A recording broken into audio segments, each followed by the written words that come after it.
menurut penilaian makmum gitu kan, menurut penilaian khalayak, penilaian umum, lam yajib mufaraqatuhu, maka enggak wajib makmumnya mufaraqah itu keluar dari jamaah. Maka makmum tidak wajib mufaraqah, memisahkan diri. Kenapa? Li'anna zahirata harruzuhu, sebab secara logika imam itu berusaha menjaga perbuatannya dari sesuatu yang dapat membatalkan sholat.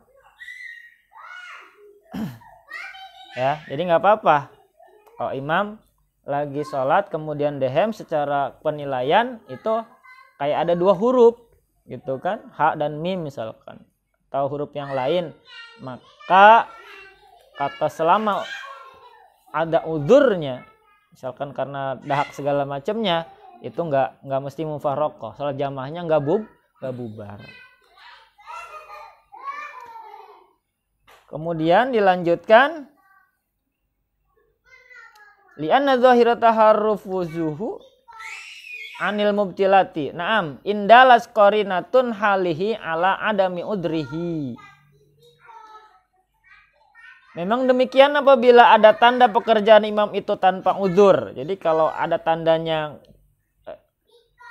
itu tadi kan tandanya karena uzur, misalkan diawali dengan batuk-batuk kecil kemudian kan dikerasin, berarti tandanya ada dahak yang nyumbat gitu kan. Tapi kalau kelihatannya imam ini baik-baik aja, dehemnya dengan sengaja gitu kan, tengah-tengah bacaan dia dehem atau segala macam, maka kalau kejadiannya kayak gitu, wajibat mufaraqatuhu, maka makmum wajib mufaraqah. Jadi sholatnya mufaraqah. Ya Allah, saya mufaraqah, artinya apa? Keluar dari jamaah, sholatnya sendiri, jadi munfarid gitu. Kama bahas subki, sebagaimana pembahasan Imam Subki. Nah, itu tuh. Cukup? Apa lanjut? Nah, jadi ada pertanyaan? Wah, sabotasenya berhasil ini. Siapa yang buat itu? Sabotasenya berhasil ya. Oh, masih banyak nih pembahasan ngomong waktu sholat. Monggo. Bersin itu gimana tuh Pak Ustaz? Ya, termasuk tadi tuh. Batuk, bersin di sini termasuk kalau nggak ada uzur ya batal. Gitu. Apa Mas Pras?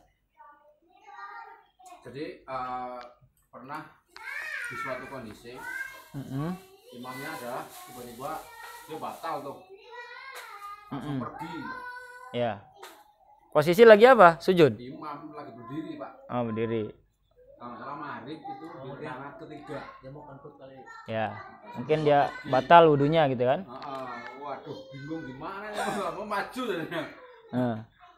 Cuma yang kota-kota adalah nanti kalau bubar gitu loh, udah nanggung kan. Iya. Ya, lanjutin aja, tapi waktu itu saya belum begitu paham, yang penting ngelanjutin aja gitu loh. Pertanyaannya? Terus kalau kayak gitu, posisi kayak gitu kan jadi agak nggak langsung sih ya, mungkin ada setengah menit ada jeda maju. Maju karena posisinya itu kan langsung nggak balik-balik gitu loh. Masa nungguin balik? Kan dia ketika udah keluar dari posisi imam, posisi kita kan nggak begitu ngeh gitu loh Pak. Langsung maju aja gitu loh. Iya. Nah, kan itu ada jedanya, nggak langsung gitu loh. Pada saat dia pergi nggak langsung.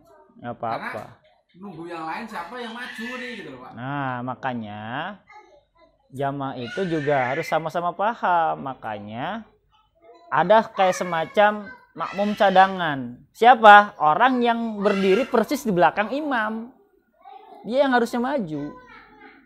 Makanya ketika sholat jamaah, di belakang imam tuh ya harus yang memenuhi syarat jadi imam gitu. Balik, bacaannya fasih gitu kan. Jadi jangan anak-anak di belakang imam pas. Anak-anak lagi.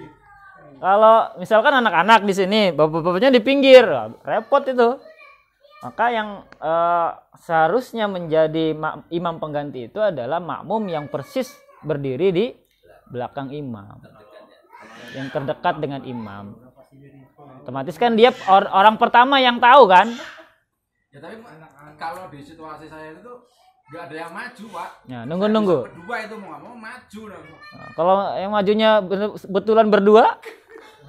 Enggak sih, kalau yang pas dulu itu enggak itu.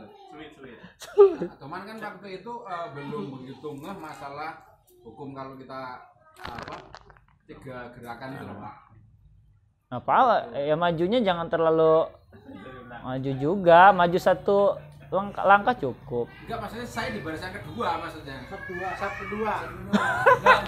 Iya. Jadi kalau loncat kena orang depan. Lah yang depan enggak ada yang maju, gimana ya?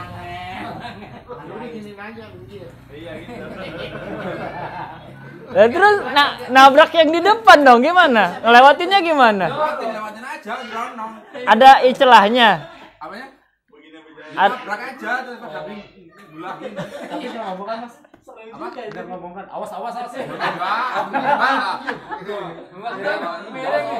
Mereng dikit. Tapi waktu itu ya udah gitu loh Mas. Karena dulu kan sama-sama mungkin keterbatasan ilmu lah. Jadi sampai sekitar setengah menit nggak ada yang maju, Pak. Ini daripada bubar lagi. Begini kan gitu, Pak. Ya nggak apa-apa, karena tadi keawamannya, karena. Tapi kalau sudah tahu berarti harusnya yang yang depannya depan. kan. Nah, terus kalau dia nggak maju-maju gimana, Pak? Nah makanya yang di belakang imam itu, ya yang harus yang paham juga.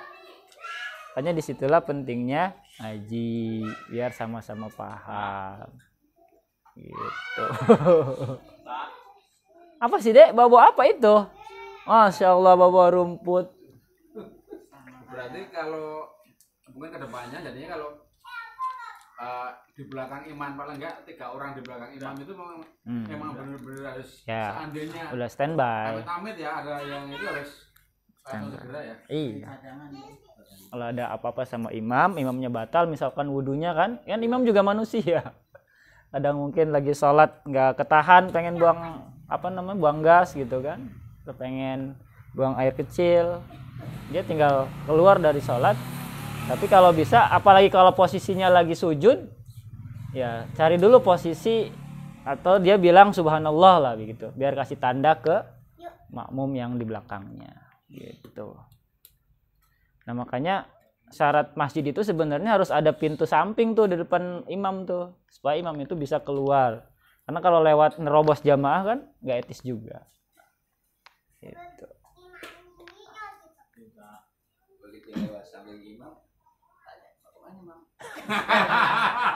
Wah, tahu tadi tuh. Mending kalau nengok lah. Mana itu? Ditungguin lagi. Tungguin kan tungguin lama. Kata yang sebelahnya, ih sholat sih. Ngomong katanya. Sholat sih ngomong. Terus yang di sebelahnya lagi, untung saya nggak ngomong.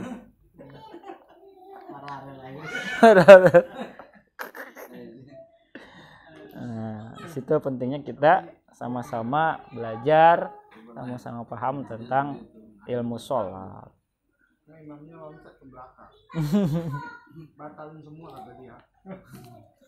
Jadi lagi amin, dia batal begitu saja. Loncat ke belakang. Kagetin yang lain. Itu namanya imam egois itu.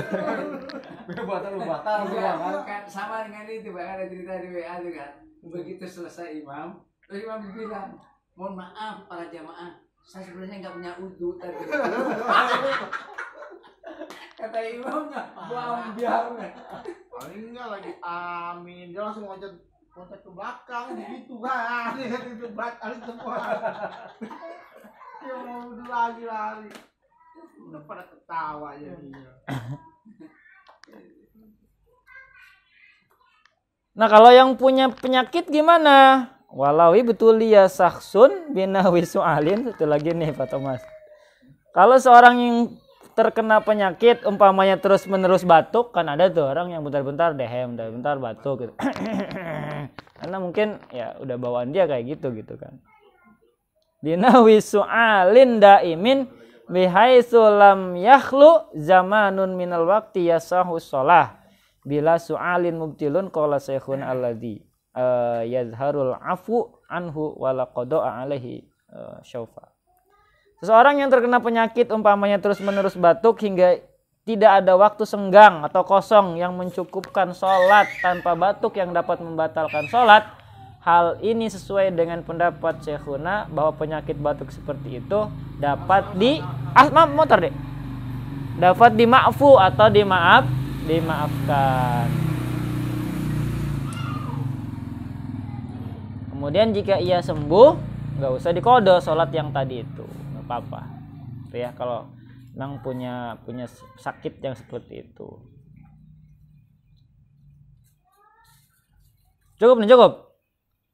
Wah, efek kangkungnya bereaksi dengan baik ya. Haji aja penting. Ada yang nanya lagi, monggo Pak Rinto? Ada Mas? Besok. Dirapel minggu Jumat besok kan. Salah di belakang kami. Jadi baru. Ya udah, kalau itu kita cukupkan. Au binutkin biharfin mufhimin wallahu alam bisawab. Demikian, mudah-mudahan bisa menambah pemahaman kita tentang sholat dan seluk-beluknya sehingga kita sholatnya makin rapi, makin baik dan insyaallah diterima oleh Allah Subhanahu wa taala. Demikian, kurang lebihnya mohon dimaafkan. La taufiq wal hidayah. Assalamualaikum warahmatullahi wabarakatuh. Waalaikumsalam warahmatullahi wabarakatuh. Beneran. Aduh, berat nih mata. Makanya udah pada saing. Tadi Pak Thomas kalau